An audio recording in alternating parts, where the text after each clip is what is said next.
Chapter 39. When Viktor Krum arrived, along with the rest of the Durmstrang delegation and the representatives of Beauxbatons, he was immediately given the celebrity treatment. Harry, firm in his belief that the rules did not actually apply to him and somewhat sympathetic for the other boy, who had grown up to be a friend of his, meandered over to the Slytherin table and sat across from him. I would introduce myself, but that would probably be as pointless as you introducing yourself, as my scar basically serves as a name tag, Harry greeted. Harry Potter? Krum inquired. See? Harry beamed. No need for an introduction. Or an invitation, Draco grumbled. Go away, Potter. I was enjoying the look on the weasel's face when he saw me talking to his Quidditch hero. Well, as bad as it would be if it were just you, the fact that I'm not even supposed to be here but came over anyway should annoy him twice as much, Harry pointed out. Especially considering that he could have easily followed me but doesn't think he's awesome enough to get away with it. That's because he's not, Draco replied. Why are you here? Krum asked, inserting himself back into the conversation. Hogwarts is extremely vulnerable to celebrities, Harry confided. Professor Lockhart 2 years ago and me for the past 3 years are good examples of this. I found the best way to handle this is to carry an antidote to amortentia. Do not consume anything that is not either sealed or other people eat as well, such as the food in the Great Hall, and that there is no point ignoring the fangirls because not only will it not make them go away, it will just make you seem more mysterious and them that much more determined to win you over. I see, Krum said, looking a bit dazed. Clearly Durmstrang didn't have Hogwarts fangirl problem. Or fanboy problem for that matter. Is amortentia really such a problem here? Not so much, yet, Harry admitted. But in a few years, when I'm your age, here, I always carry a spare. Thank you, Krum said, accepting the vial Harry held out. Any other advice? Harry considered it for a moment. People are going to be begging you for autographs. I recommend you make a bunch of copies of a photo of yourself, possibly in Quidditch gear, and sign them all. Then carry them around with you so that when you're surrounded by autograph-seeking hordes, they don't slow you down too much. And if you're interested in making a little spending money, you can sell them instead of giving them away. And the students really won't mind, because the fact they have to pay for it makes it seem even more valuable. Like when I sold signed wall scrolls of Harry in drag, Draco added. Krum looked a little confused, whether because he didn't know what drag was, or at least the English word for it, or because he didn't understand why Draco would have pictures of that, Harry wasn't sure. It was a boggart, he said quickly. And it occurred to me that since I trademarked my name, I could totally sue you for selling those without my permission. Ah, but by the time you realized that you were getting a cut of the profits, Draco pointed out. And do you really want another lawsuit on your hands when you've got the tournament to worry about? I suppose not. Harry grudgingly conceded. You plan to enter the Triwizard tournament? Krum asked, surprised. It's not like I've got much of a choice in the matter, so I prefer to be proactive, Harry said brightly. But, the age line. Krum reminded him. Draco snorted. Like that will stop him. If anyone can find a way around that, Harry can. I wish I was back at Durmstrang. Krum confessed. That's a common first reaction, Harry assured the international Quidditch sensation. I feel accomplished, Harry declared the next day as he sat down to the Halloween feast. Neville looked frightened. What did you do this time? Harry still couldn't get over the fact that there was someone who considered him scarier than Snape. Seriously, who was the ex-Death Eater with the power to fail them, anyway?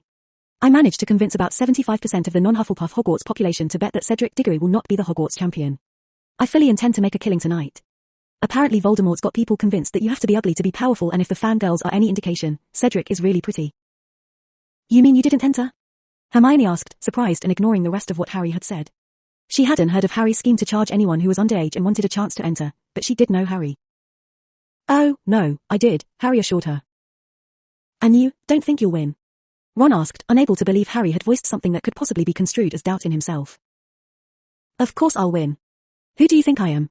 Harry asked, a little self-mocking. But then how can Cedric? Hermione continued.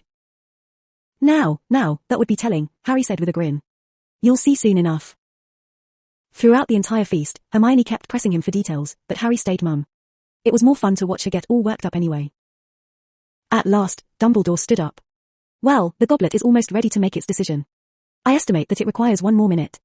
Now, when the champions' names are called, I would ask them to please come up to the top of the hall, walk along the staff table, and go through into the next chamber where they will be receiving their first instructions.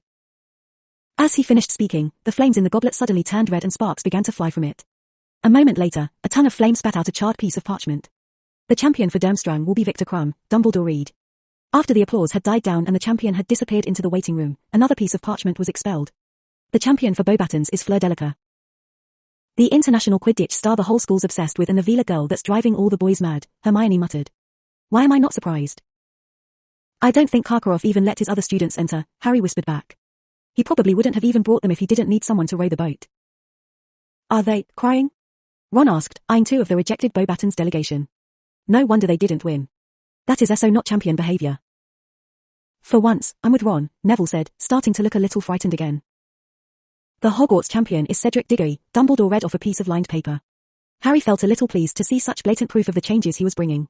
He'd started the whole Muggle school supplies thing on a whim, and now everyone was doing it. Hooray for fads. Of course, having just made quite a bit of money in bets, he was almost as happy as the Hufflepuffs. Well, as the Hufflepuffs before he totally stole their thunder in a few seconds.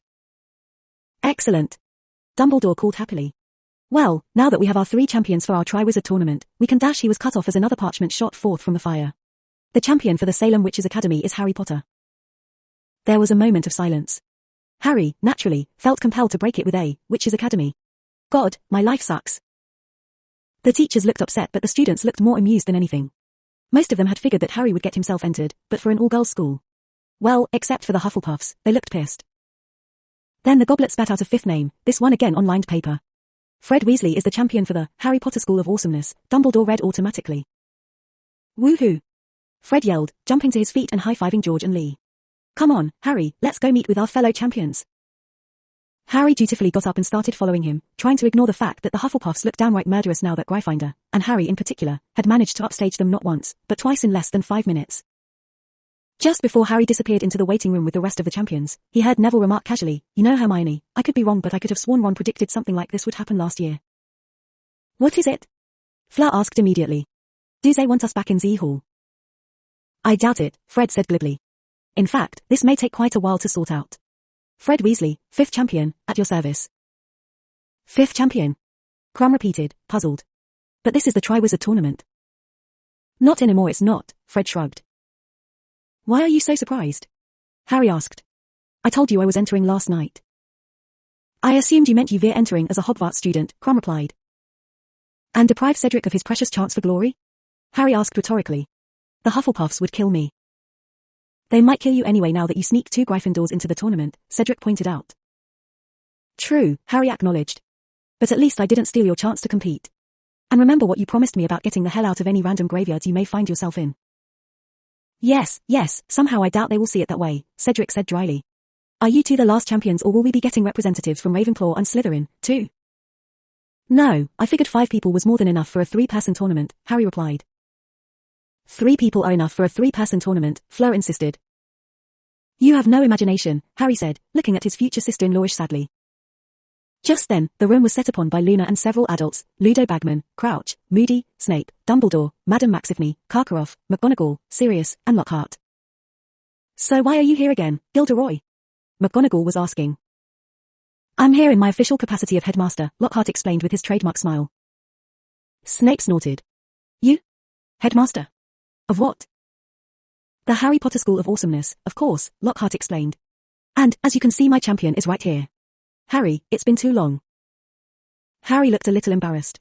Actually, I was entered under an American school. Fred here is your champion. Lockhart peered intently at Fred. I remember you, he said finally.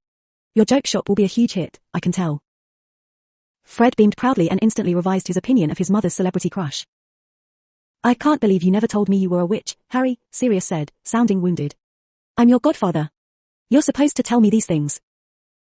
Well, maybe I would have if you hadn't cruelly abandoned me for most of my life while you went off living it up in Mallorca, Harry shot back. I said I was sorry. I thought he was in Azkaban, Madame Maxim sounded confused. He rewrote his personal history, Moody explained. Just go with it.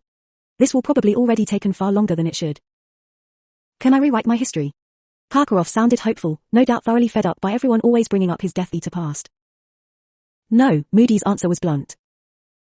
But he did. Karkaroff pouted.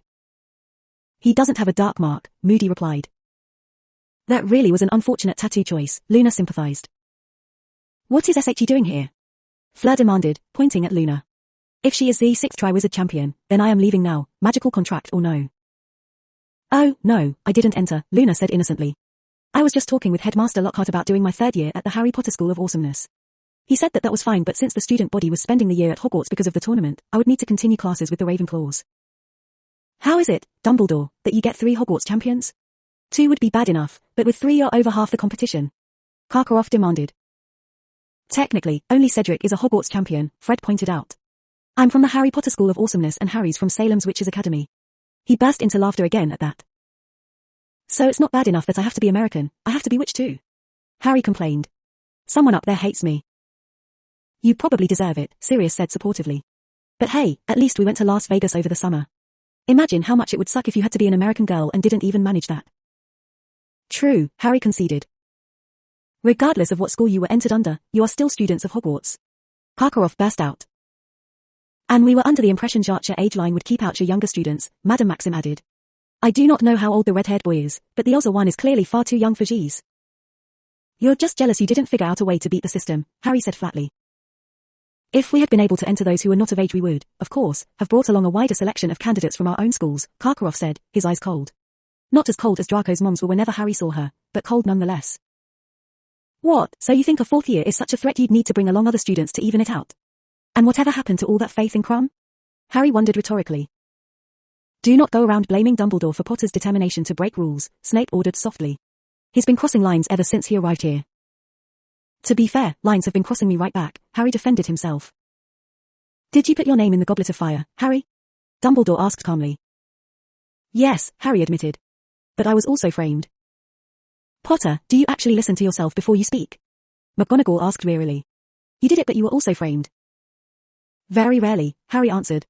But while it is true that I entered myself under the Harry Potter School of Awesomeness, I think my reaction, as well as the fact that it's a girls' school and my name was entered on parchment when God knows I haven't used that since the beginning of second year, clearly shows that I did not enter under Salem Witches Academy.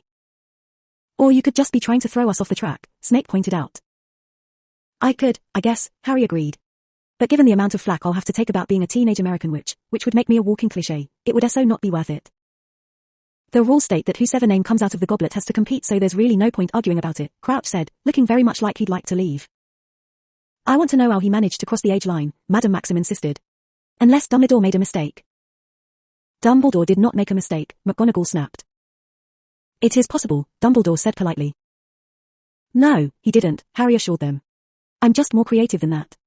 I would tell you how I did it, but then you'll cover your bases next time, and I think that if anyone else were to have need to get past an age line and stumble across my method for doing so, they deserve to be able to use it in peace.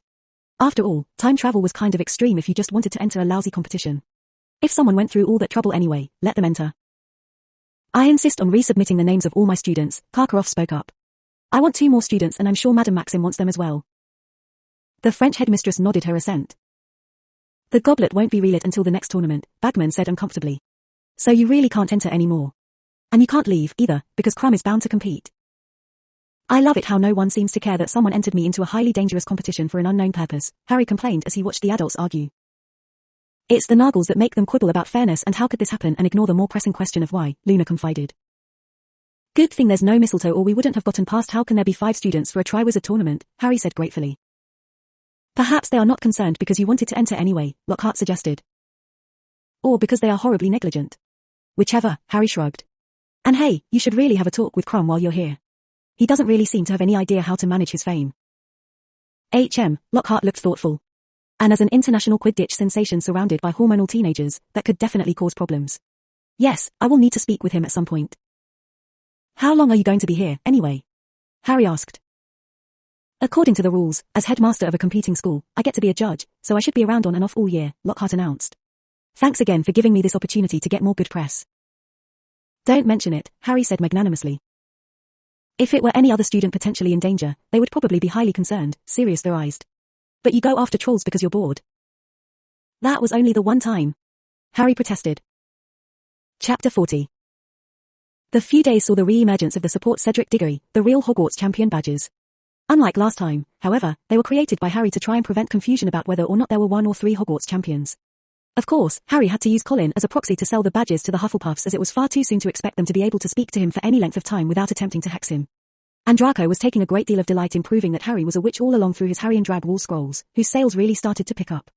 It really made Harry wonder how being Draco's friend was all that different from being his enemy, but then he supposed to be fair he had set the tone for their relationship 3 years ago with that widely believed rumor.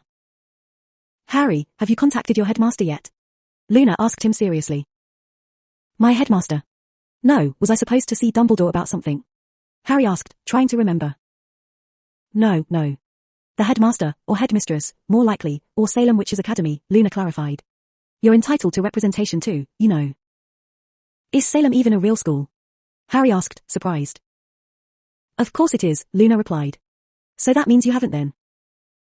I have no idea who the head person is, Harry confirmed. Do you mind if I write to them then? Luna asked. They really should be informed. Even though I'm not really a student? Harry asked. Even though you're not a student, Luna agreed. Because for the sake of the tournament, you're an honorary student anyway. Feel free, Harry told her. Thanks, Luna beamed. Now, did you see that the tournament made the Quibbler? Second page, 2. No, I didn't, Harry admitted. Did you write it? Of course, Luna said, handing him the most recent edition of her father's newspaper. I was an eyewitness. Harry Potter Ruins Triwizard Tournament. By Luna Lovegood. The former Triwizard Tournament, now the Pent Wizard Playoffs, in which Victor Krum is confused, Fleur Delacour is uptight, Cedric Diggory is complacent, Frederick Forge Weasley is awesome, and Harry Potter has the sex change they had planned for Ronald Weasley, younger brother to Frederick Weasley, last year. In related news, Sirius Black is being temporarily placed into the London prison system because he cruelly abandoned his godson Harry Potter for most of his life while Sirius Black went off living it up in Mallorca. He is expected to be released before his godchild returns from boarding school and is legally required to attend bi-weekly meetings discussing the dangers of child abuse. More on page 6 as well as 27 uses for Jell-O that you never would have thought of, 29 for orange. Interesting title, Harry remarked. It's not very flattering, though. Well, you did ruin any chance of this being a Triwizard Tournament when you entered Fred, even though you did not enter yourself, Luna pointed out. True, Harry acknowledged. Pent Wizard Playoffs, I like it. That's good, Luna told him, seeing as how I petitioned to get the tournament renamed. Did it work? Harry asked. Pending approval from Fudge, Luna answered. I have a meeting with him after lunch today. What's this about Sirius being placed in prison? Harry asked. I don't recall that happening. I've heard it said many a time that a school is a prison and he will be here until you go home for the holidays, Luna explained. Besides, we can't very well let him get away with cruelly abandoning you, now can we? You do realize he was actually in Azkaban, right? Harry asked. Not legally he wasn't, I checked, Luna said simply. And as there is no paper or magical trail to follow, we must simply accept him at his word. Besides, why would he lie about such a horrible, horrible thing? Why indeed? Harry mused. Of course, his friends were all varying degrees of supportive.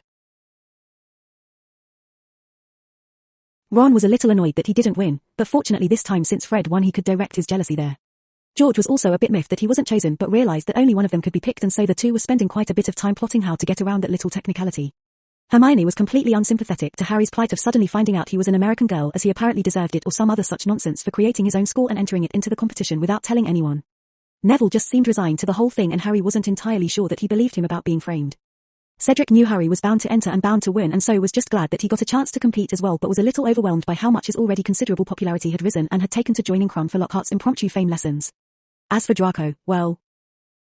So how long do you think you're going to last, Potter? 10 minutes into the first tasks my bet, Draco said confidently while they were waiting for Care of Magical Creatures to start. 10 minutes, huh? Harry repeated. That's actually not bad. I was hoping I'd finish a little sooner, but unexpected delays happen all the time and I'll probably get more support from the crowd if I take longer. That's not what I meant, Harry, and you know it. Draco insisted. I know nothing of the sort, Harry denied. Harry was spared any further attempts of Draco's to convince him when Hagrid started the lesson with the words walk the Scroots. Naturally, Harry claimed allergies and decided to talk with Hagrid instead. So, you're competent, Harry. In the playoffs. School champion, Hagrid said seriously. Looked like Luna got Fudge's approval after all.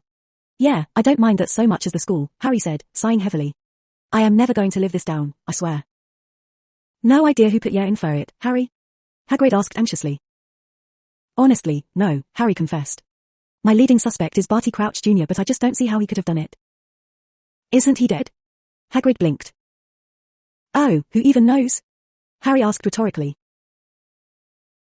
The night before the weighing of the wands Harry simply handed Dobby his wand and told him to go crazy. While he wasn't entirely sure it was legal for Dobby to be handling it, he did a far better job polishing it than Harry would have bothered to do and he didn't want to embarrass himself again. You're late, Cedric said when he arrived. Sorry, Snape was trying to poison me, Harry said, not sounding apologetic at all. Really? Fred said, sounding impressed. He didn't try to poison us until 5th year, George elaborated. Yeah, well we were supposed to be working with antidotes and I turned in a bezer again, Harry said, shrugging.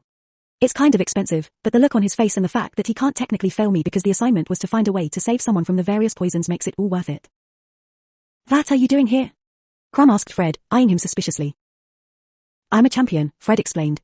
You may have missed it with all the excitement going on Halloween, but that excitement was actually caused by Harry and my name coming out of the goblet. Zen, what are you doing here? Fleur addressed herself to George. Moral support, George deadpanned. I hear there's going to be a reporter here. Not to mention that he's not leaving my side until our mother's howler comes, Fred added. Are you sure you can't just tell us how you managed to defeat it, Harry? Sorry, Harry apologized. Long-held family secret. I would if I could, believe me. You're the only member of your family, Fred pointed out. Yes, but I have a seat in the Wizengamot I may eventually get around to claiming, and as the last in a long line of purebloods, I have family privileges like that, Harry explained. Coincidentally, that's also how I got out of explaining how I managed to enter my school into the tournament. Harry didn't complain when Rita Skeeter pulled him into the broom cupboard and valiantly resisted making any sort of comments about how he was a bit young for this. It wouldn't do to anger Rita before her article came out, now would it? You won't mind, Harry, if I use a quick quotes quill. It leave me free to talk to you normally, Rita informed him. No, that's fine, Harry assured her, taking out one of his own. I suppose you won't mind if I use one as well. Just a precaution, you see, in case the article is libel and I have to sue. Rita paled slightly and Harry could only imagine the direction of her article was rapidly changing. So, Harry, what made you decide to enter the Pentawizard playoffs? I was actually framed, Harry explained. Surely you don't think I would enter as a female contestant willingly, do you? I'm a teenage boy and I've heard that means I have a very sensitive self-esteem right now and this probably won't help. So you're denying your involvement? Rita asked skeptically. I didn't say that, Harry countered. I did enter under my own school, the Harry Potter School of Awesomeness, but I was beaten out by Fred Weasley. I've never heard of the Harry Potter School of Awesomeness, Rita told him. Well, it's a new school, Harry admitted. If you want to know more, I suggest you ask Headmaster Lockhart. Oh, believe me, I will, Rita said, sounding gleeful.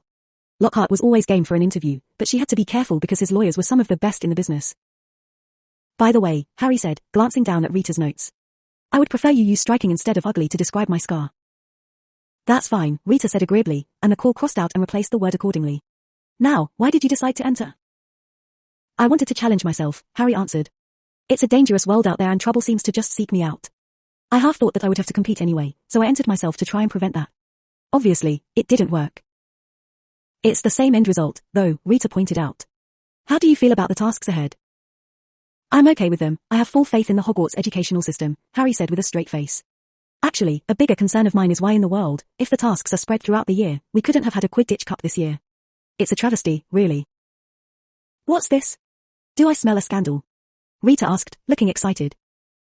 It very well might be, Harry said neutrally. You really should look into that. Champions have died in the past, haven't they? Rita moved on to her next question. Have you thought about that at all? A little, Harry lied. Hell, he warned Cedric practically every time he encountered the other boy. But people have also had killing curses shot at them in the past and I got away with a lightning bolt. Not a bad trade-off, really. I think I may actually be immune to death. Immune to death? Rita repeated incredulously. Well, I haven't managed to die yet, have I? Harry asked rhetorically. Despite the best efforts of half the people I know. How would you see looking death in the face before has affected you? Rita inquired.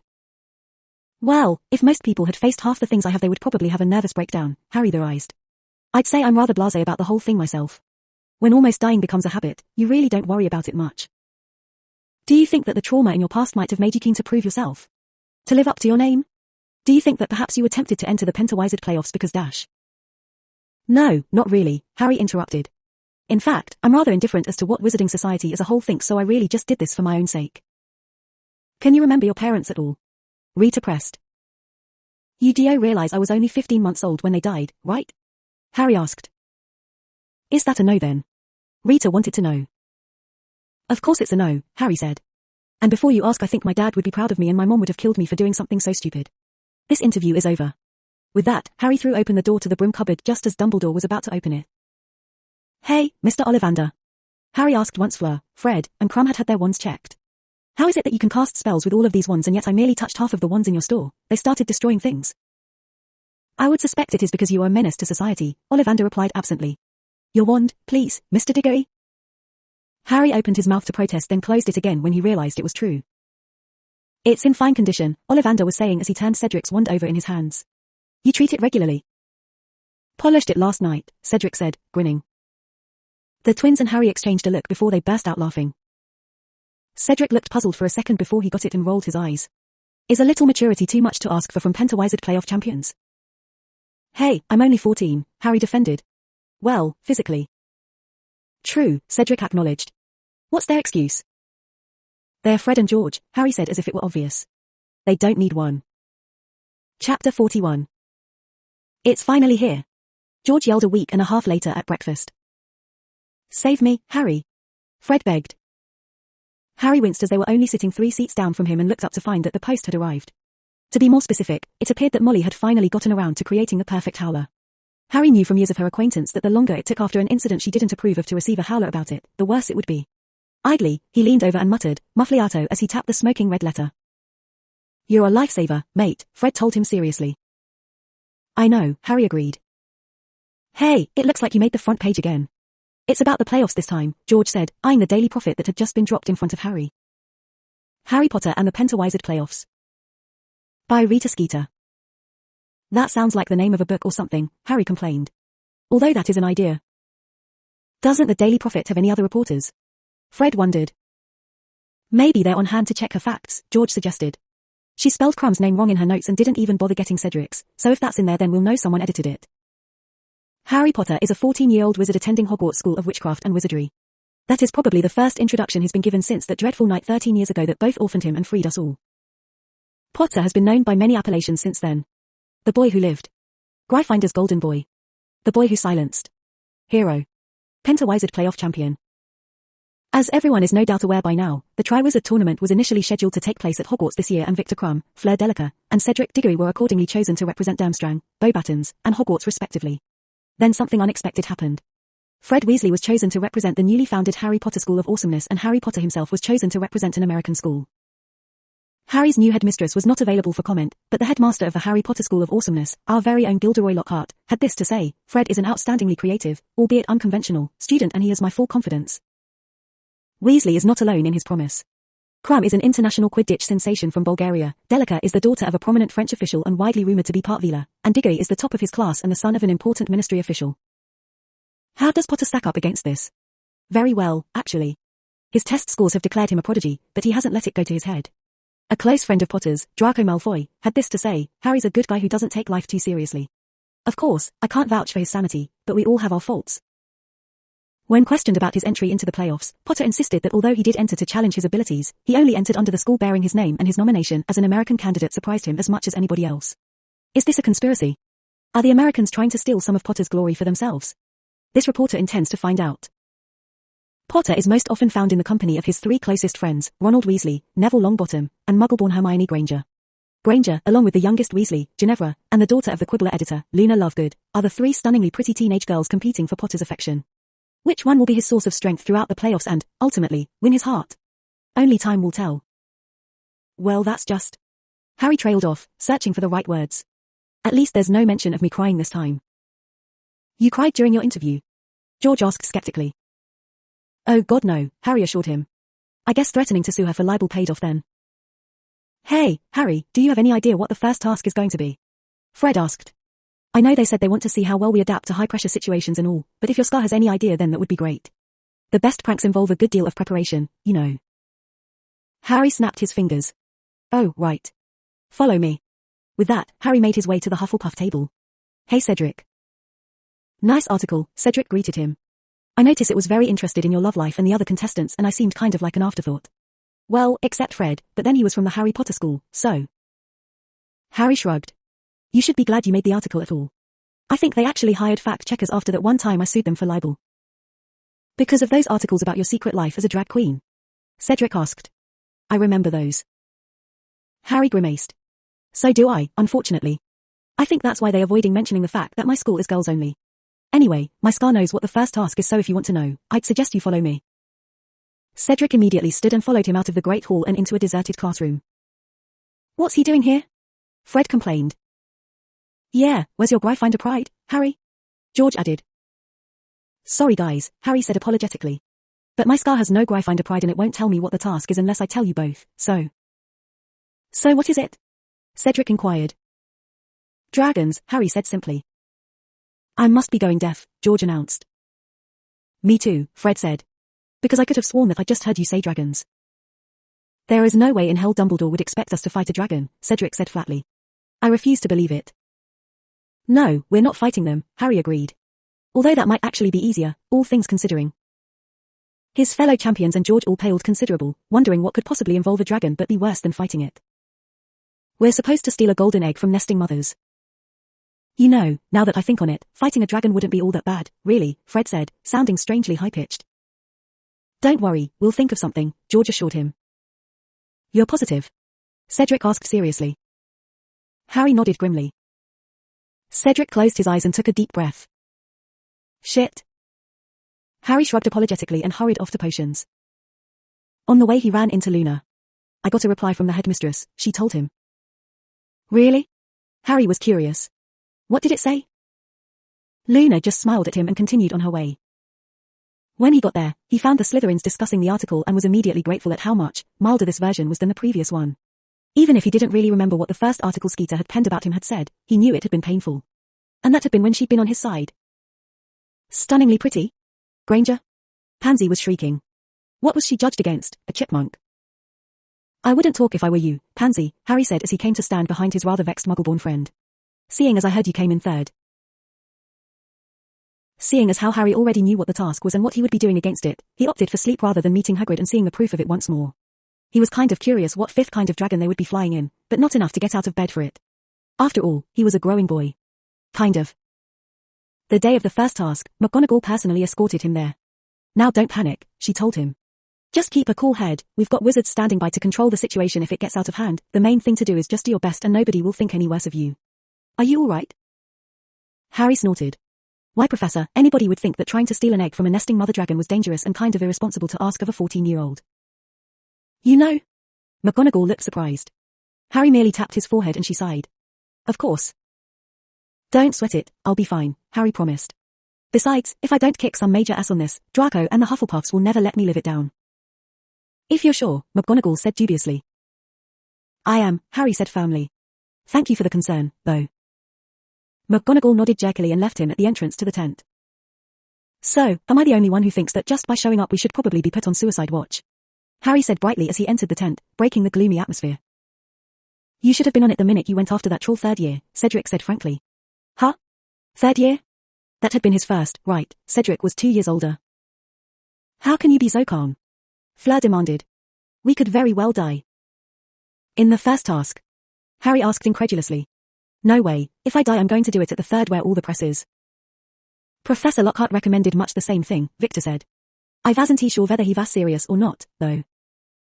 Well, he's not serious, Harry made the obligatory pun, but you should take him seriously. If you want your death to be remembered, going during the third task is the way to go, right Cedric? Why are you asking me? Cedric asked. Graveyard. Harry said, seemingly random. Run like hell, Cedric replied, having been asked this a good 4 dozen times since he'd been chosen as a champion alone.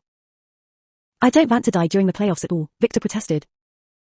Harry shrugged. Then don't worry about it. Only champions in the tent, boys, Ludo Bagman said, eyeing Fred and George, who were plotting in a corner. Now I may not know which of you is which, but only one of you is a champion. About that, George said. The Goblet of Fire said that the champion was Fred Weasley and I legally changed my name last week, so I am now, legally, George Fred Weasley and as such I am entitled to compete as well. Bagman looked gobsmacked. I'll have to run that by the other judges, certainly, and I'll get back to you before it's your brother's turn. Now, the task is to collect a golden egg from a nesting dragon.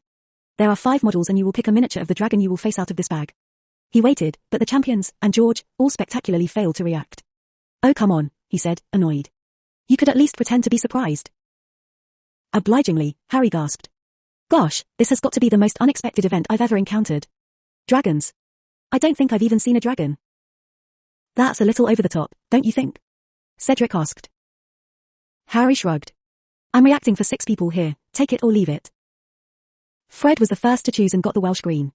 Cedric was second with the Chinese fireball. Fleur was third with the Swedish short. Harry actually got to pick this time but somehow ended up with the Hungarian horntail again. Victor was last and he got the previously unseen Peruvian viper tooth. Harry thought it was kind of strange that while everybody else got different dragons, he was stuck with the same one, and the hardest, too, but then again it might be kind of odd if none of them were a duplicate. When Bagman pulled him outside for a quick word right before running George's name change by the other judges, Harry cut him off with some advice. If you're betting I win the playoffs, make sure that your bet does not preclude a tie. I don't really see that happening, but you never know. I have been known to be stupidly noble like that. Cedric and Fleur, Harry presumed, did the same thing against their dragons, as he didn't see why anything he did would have made them do otherwise. Fred and George's attempt, apparently the judges had voted in favor of letting them both compete.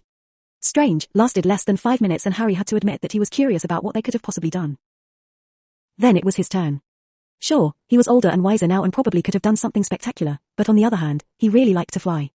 And he was amazing at it, so why should he mess with success? And just to avoid the uncomfortable standing around with everyone wondering what he was doing or if it worked, he had Neville bring his broom down with him, so he only needed to summon If from the crowd. After flying around for a bit and successfully irritating the Hungarian Horntail to the point where she left her nest to go chasing after him, he totally copied Victor, who, since he had yet to go, would look like he was copying Harry, and cast a conjunctivitis curse at the dragon before swooping back down to grab the egg. Since, unlike Victor, he had the sense to lure the dragon away from the eggs before casting the curse, she didn't smash any of the eggs so his precious points should be secure. What did you guys do? Harry demanded as soon as he saw the twins. And why is Luna a judge? I transfigured a rock into a sheep and stuck a modified canary cream on it.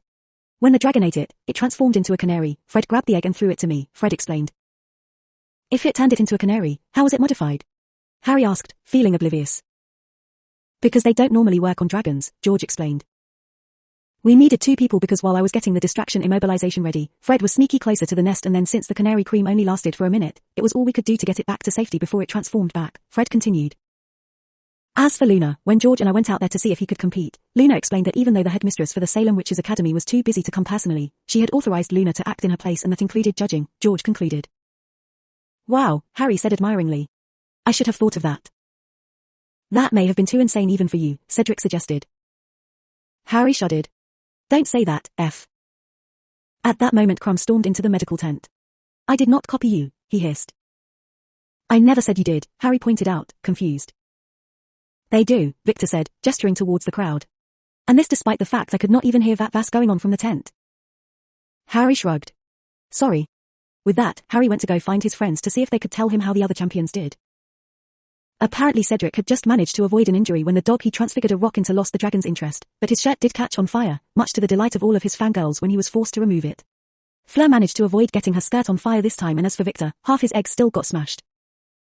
Madame Maxim gave Fleur 10, Cedric, Fred, and Harry a 9, and Victor a 5.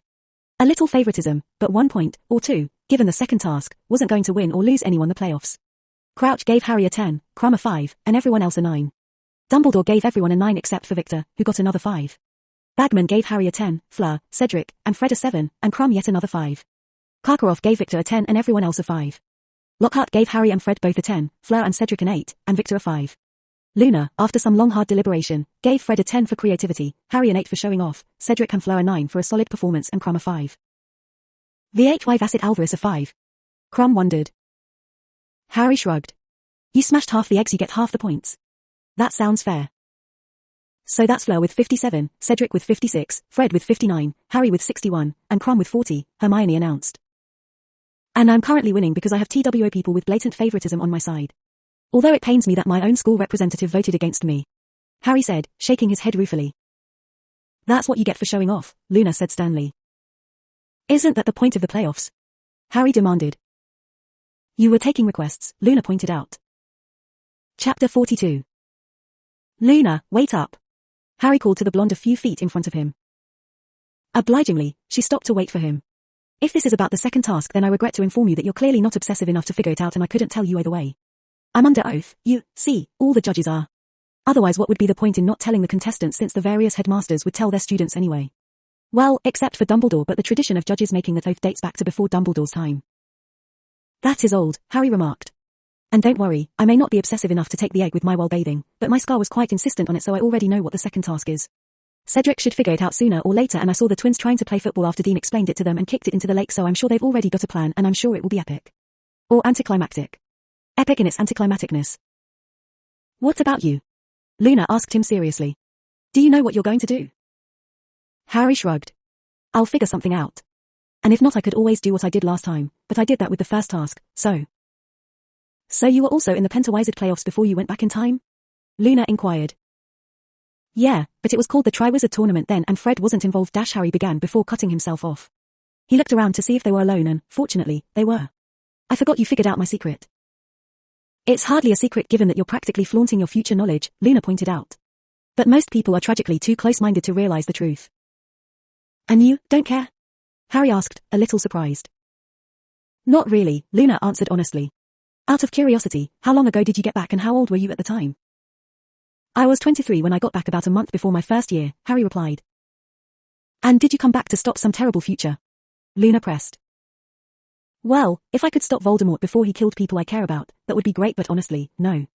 Things worked out pretty well. I defeated Voldemort by the end of what was supposed to be my 7th year, and I accidentally went back in time 6 years later, Harry told her. I see, Luna said, sounding unsurprised. Then again, she never seemed surprised. I thought as much, as you didn't appear to be overly traumatized by the time I met you your 2nd year back. It's not like I don't miss them, Luna, I do, Harry assured her. But they're gone and I don't see a way back. I came back through the veil in the Department of Mysteries, but I don't actually know anything about it or how it works, and neither does anybody else, and who's to say that if I went through it again it wouldn't just kill me or send me to a 3rd dimension. I don't want to lose everything again. I understand, Luna said softly. Did Professor Black come back as well? Harry blinked. Yes, how did you dash? He broke out of Azkaban rather suddenly and unexpectedly, and he seemed a good deal more recovered than I thought someone would be from such a long-term stay in Azkaban when I first met him, Luna explained. So, does this change anything? Harry asked, a little nervous. He may not have really been close with Luna until the end of the war, and then she had gone off searching for mythical creatures and met Rolf and hadn't moved back to England yet, and might not have really intended to get close to her in this time, but she really was the only one besides Sirius, who was in the same predicament, really, who could keep up with him. Luna considered. Ginny and I are 13, Hermione is 15, and you're 26 or 27. Regardless of what Rita Skeeter's article tells you, you should put off dating until, at the very least, your 6th year.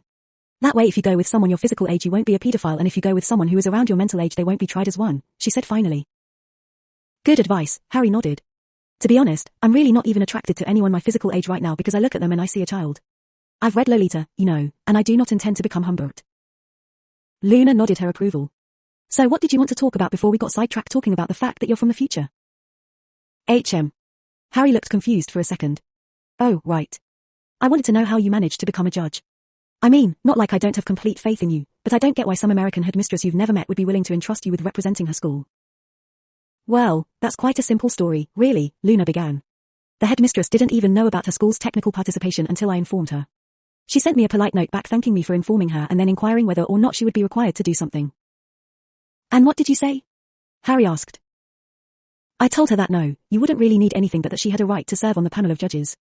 She replied that she was quite busy and had no real interest in judging the playoffs. I asked if there was anyone she would like to appoint as her proxy, and she asked why didn't I just do it since I was the one who brought it to her attention in the first place. I'm not sure she even realized I was a student, and she certainly seemed to be rather disinterested in the whole affair, Luna concluded. Wow. So you just lucked into the position, then? Harry clarified. Luna shrugged. Pretty much. Life works in interesting ways, doesn't it? It could have been anyone, really, but I was the only one who thought to contact the headmistress. Well, congratulations, I'm sure you'll do amazing, Harry told her sincerely. Flattery will not make me stop docking you points for showing off, Harry, Luna said sternly.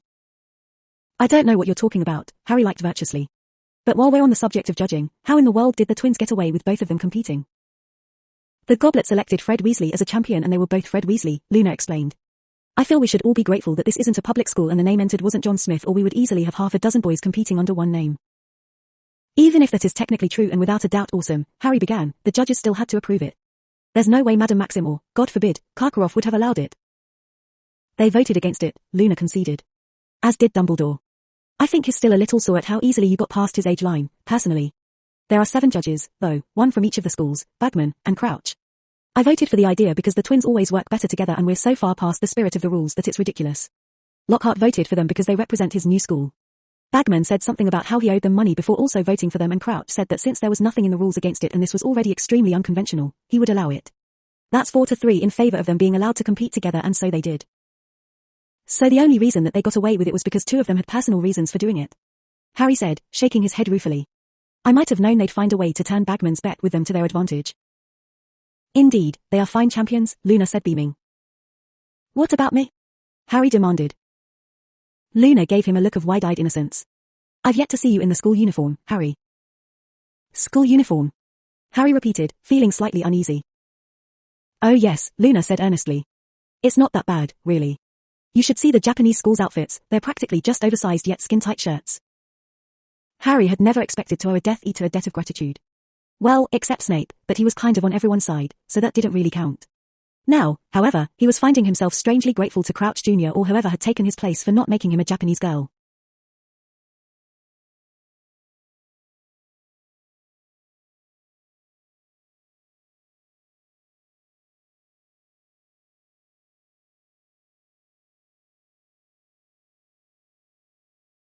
Hey Sirius, Harry greeted his surprisingly still employed godfather. Said godfather gave him a puzzled glance. Did you want something, mister? Very funny, Sirius, Harry said, crossing his arms. That's Professor Black to you, Mr. Potter, Sirius said coldly. Harry rolled his eyes. You're feeling neglected. Maybe. I've been busy, Harry pointed out. What with the first task and the aftermath and all that? That's no excuse for abandoning your only family in the world, Sirius sniffed. What, so the Dursleys don't count? Harry asked rhetorically. No, they don't, Sirius replied.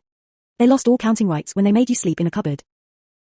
Dudley's not all that bad, Harry defended. Well, not after he got back from being in hiding the year Harry defeated Voldemort. Maybe not in the future, Sirius allowed, looking skeptical. And you haven't come to see me outside of class in practically forever. It was only a week, Sirius, Harry pointed out. Exactly, Sirius cried dramatically. Knowing you, you could have managed to die at least 4 times in that time. And that's not even counting the dragons. Speaking of, what did you think of the first task? Harry inquired, interested to hear what the only other person who knew how the task had originally gone, even if he was pretty sure he hadn't actually witnessed it, had to say. Well, aside from your blatant cheating, Sirius began. There are no rules about being sent back in time. Trust me, I checked, Harry objected. After all, I wouldn't want to inadvertently break a binding magical contract, now would I? I meant the Sirius tried again. And summoning's kosher.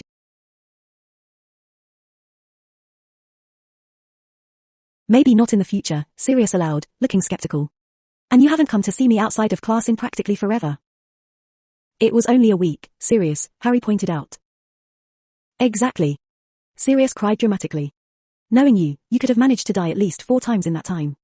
And that's not even counting the dragons. Speaking of, what did you think of the first task? Harry inquired, interested to hear what the only other person who knew how the task had originally gone, even if he was pretty sure he hadn't actually witnessed it, had to say. Well, aside from your blatant cheating, Sirius began. There are no rules about being sent back in time. Trust me, I checked, Harry objected. After all, I wouldn't want to inadvertently break a binding magical contract, now would I? I meant the Sirius tried again. And summoning's kosher, too, even if it was a little audacious to have the broom in the stadium with me already, Harry interrupted again. Yeah, great, but again, not what I meant. I meant how you totally copied Krum's spell. Even if it did end up working far better for you than it did for him, Sirius said thoughtfully. Me? Harry asked, shocked. Copy him. But I went first. And unless you seriously think someone at taciturn as him would go around blabbing what his plan was, and in front of one of his fellow competitors, too, then there really would be no way for me to know. Are you accusing me of being psychic or something now? No, but the twins tell me that your scar is pulling for a Hogwarts student victory and so I wouldn't put it past it to let Krum's plan slip, Sirius deadpanned. Harry winced. Damn. Point. Sirius grinned a bit smugly. Yes, well aside from that I've got to say that I'm a bit disappointed. Harry groaned. Not you too. Honestly, if you start in on me about showing off like Luna did then I am going to start hexing things. Sirius looked surprised. Me? Be upset about showing off? Never. Then what was the problem? Harry wondered. You did the exact same thing you did before. Sirius burst out. I mean, I'm willing to bet that you didn't take requests the first time or fly quite that elaborately, but it was the same basic plan. Fleur, Cedric, and Krum used the exact same plan, Harry sulked. At least I had some variety. Fleur, Cedric, and Krum haven't gone through all of this before, Sirius pointed out. You don't know that, Harry argued. Some of the people around me have done some very odd things. For instance, way back in first year Fred slipped and said he saw Angelina in the mirror of Erised and they date in the future. Neville got over his timidity rather quickly, Percy hasn't pulled away from his family as much, Dobby managed to get around all of Draco's incredibly specific orders to drive me from Hogwarts, Luna and I became friends a lot quicker, Lockhart hasn't been nearly as aggravating, any or all of these people could very well have come back in time. Or they could just be responding to the situations they found themselves in. It's not unusual for a teenager to have a crush. Knowing Neville was your friend in the future meant you made more of an effort with him. Percy hasn't had a reason to split from his family yet and you kept involving him. Dobby is a house elf and I'm half convinced that all of them are as devious as Creature, it not as twisted, and your insanity and Luna's worldview complement each other nicely. As for Lockhart, well instead of being someone who he had to fool and a ticket to free publicity, you became a kind of pupil, kindred fame seeker, and ticket to free publicity, Sirius tried to explain. Or, I suppose, they could have all just come back in time. Does it really matter? Harry shrugged. I guess not. Luna knows we're from the future, by the way. Sirius's eyes bulged. When did this happen? She told me on the train right here, I think, Harry said vaguely. Sirius's eyes managed to get even bigger. And this is the first I'm hearing of it. Harry shrugged sheepishly. Sorry? How did she know? Sirius demanded. Apparently she doesn't believe in my psychic scar even though she believes in everything else, Harry replied. Well, given everyone else believes in it, should you really be surprised? Sirius asked sensibly. Guess not, Harry admitted. And she didn't think you were traumatized enough and thought your random Halloween jailbreak was a bit bizarre. Sirius snorted. Wait, Luna Lovegood called me bizarre. For real? Not in so many words, Harry responded. She just said she didn't see why you would choose then of all times and with no obvious reason. I didn't have any obvious reason for choosing to break out before your third year last time, either, Sirius pointed out. Well, I didn't actually know her when you broke out before, so who knows what she thought of the whole thing, Harry said. What was her reaction? Sirius wanted to know. She advised me not to be a pedophile, Harry answered, amused. Did she now? That reminds me, Sirius said with a smirk. What reminds you? Harry asked, wondering why he suddenly felt the urge to flee the scene. I read Rita Skeeter's article about you, Sirius said slowly. You did? Harry asked neutrally. Oh yes, Sirius nodded seriously. Quite interesting, to say the least. Apparently you have not one, not two, but 3 potential love interests. I was quite surprised to discover this as well, Harry replied. Sirius ignored him. Hermione, I can understand as you always spend time with her. I thought Ginny hated you, but I suppose as the sister of your best friend who you seek out occasionally, that makes sense too. And given how well you and Luna get on, maybe I shouldn't have been surprised. Ginny doesn't hate me nearly as much anymore, Harry defended himself. In fact, I was planning on asking her to the Yule Ball and as long as I do it properly, I think she'd agree. Especially considering that she'll need a date to even attend it. Sirius gave him a long look. Are you sure that's such a good idea, Harry? Harry looked surprised. What do you mean? I always wished that I would have asked her before Neville did, but since we didn't really know each other and she was still a recovering fangirl, it might have been awkward, but now we're friends, so what would be the problem? Well, Sirius explained patiently to his clueless godson, when boys and girls go to a ball together and have a good time then they generally start dating. Ginny's 13, Harry protested. There's no way I could dash. I understand, Sirius assured him. But she won't. Unless you want to tell her. Harry envisioned what Ginny's reaction to finding out that not only was he a little less than twice as old as he was supposed to be but that he mostly just acted the way he did out of boredom. You know what, maybe I'll ask Luna. I don't think she attended last time because if she had I have no doubt that even though I had no idea who she was, her outfit would have made an impression. Besides, since we just had that Aunt Lolita talk, I'm sure she'd be more than happy to help out. Chapter 43.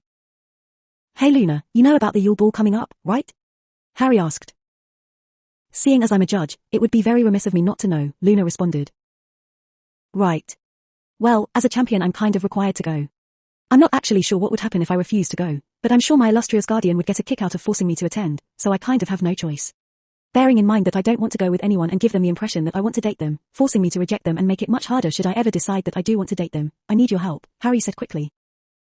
Luna raised an eyebrow. My help with what, exactly? Finding a way to make sure whoever you want to go with really understands that it's just as friends. Lots of people say they understand but really want more and going with someone you don't know as just friends never works out so you could probably use the help. True, Harry acknowledged. There are only 2 people I can think of who would really get that I don't want to date them right now. One would be Hermione, of course, but I can't ask her. Why not? Luna asked. You would have a lot of fun with her if she doesn't decide to try and kill you too many times. I know, Harry admitted. But now's around the time that Ron realizes he has a crush on her and I do not want to get in the middle of that. Whether they still end up together or not, it's just a bad situation. And I don't think he ever really got over his hatred of Victor. Crumb? Luna asked. What did he do? He took Hermione to the Yule Ball the first time, Harry explained. Then Ron asked, like, a week before the event. He wasn't very tactful either. Harry winced. I believe he asked me if I had a date, mentioned he had none either, then said one of us could go with Hermione because she obviously had no date and refused to believe her when she said she did. And she ended up going with one of the champions, Luna finished. Wow. Ronald has no tact, sometimes. He does grow out of that, right? Mostly. So who is the other girl? Luna asked curiously. You, actually, Harry told her. We could probably have just as much fun as Hermione and I, and you understand my situation so you know why my choices of date are extremely limited. Can I ask you to the Yule Ball? You're asking me for my permission to ask me to the dance? Luna sounded amused. Well, yeah. I wouldn't want to get turned down in front of everybody. It would be very embarrassing and there are a good 3 or 4 people who seem to carry cameras around with them everywhere, Harry replied with a wry grin. You don't have to ask in front of everyone, you know, Luna pointed out. I know, Harry conceded. But I plan on doing it anyway. Hey, since you're a judge and I'm a champion, would we ever be allowed to go together? Luna considered the question. I don't actually think there are any rules against it, she decided. If for no other reason that usually judges are in their late 30s at the very least and the students are no more than 17 or 18. One could argue that would mean I would be favoring you, especially as representative of your school, but I did give you the lowest score I gave anyone save Crumb, and if you show off again for the second task then I'll probably have to do that again, so people really won't be accusing me of that with any alacrity. That's good, Harry said, sounding relieved that he wouldn't have a pissed off for reasons he can't explain Ron on his hands. So will you let me ask you? Why not? Luna said. So the Yule Ball's coming up, Harry said one day when he, Ron, and Neville were alone in their dormitory. It was unsubtle as hell, but hinting about it would do no good, especially as it hadn't been announced yet. The what? Ron asked blankly. They're having some sort of dance. Indeed, Harry nodded. 4th years and up are allowed to go, possibly because of me. It's during Christmas break and anyone younger can only go if they are a date. I am required to go because of my status as champion, but you guys aren't. Are you planning on attending? My gran would kill me if I didn't, Neville said mournfully. All those years she made me take dancing lessons. She stopped after I got into Hogwarts though. I was never very good at them. Thankfully I was much less clumsy when she abruptly started them up again over the summer. I guess she knew I would need the practice for the ball. After you saved me from the horrors of the moldy dress? Absolutely, Ron declared. Besides, how lame would it be to have to just sit in the common room with all the little kids and the people who couldn't get dates? You realize that the people who are only a year younger than you and in many cases less that will be not able to attend, right? Neville asked tentatively. Right, Ginny's age, Ron confirmed. Little kids, in other words. She hears you say that, she's hexing you, Harry warned him. I'm planning on using you as a human shield, Ron informed him casually. Like hell, Harry grumbled. So why do you ask about our attendance of a ball that hasn't even been announced yet? Neville asked curiously.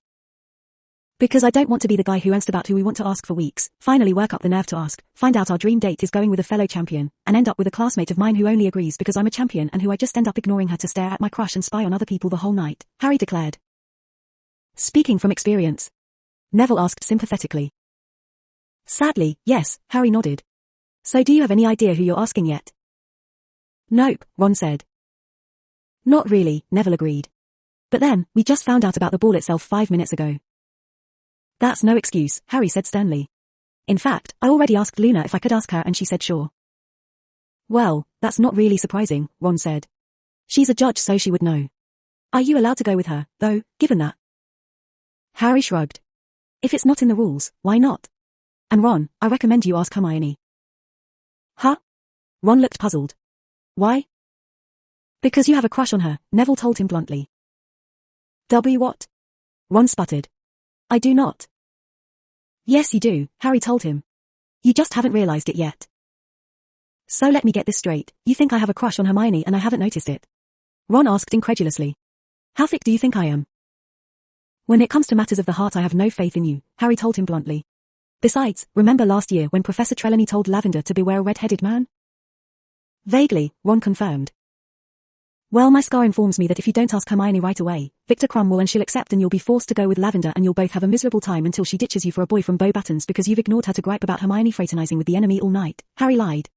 Well, the story was true, but Ron would be going with Padma, not Lavender, as her problem with Ron was from 6th year. So you want me to ask Hermione, Ron said, still sounding skeptical. Otherwise international Quidditch sensation and teenage heartthrob Victor Cromwell. He's been sighted haunting the library and staring at Hermione quite a bit the past few weeks, Neville offered. Not that she's noticed, of course. She's just annoyed that his fangirls followed him in. I'll think about it, Ron agreed, resolving to discover whether or not he really had top-secret feelings for his best female friend that he had never noticed but apparently his other two best friends had. What about you, Neville? Harry asked. You could always ask Hannah. Abbott. Neville looked surprised. She's dating Ernie. Really? Harry was also surprised. Still, he supposed he really didn't pay enough attention to them that it was unexpected for him not to know that.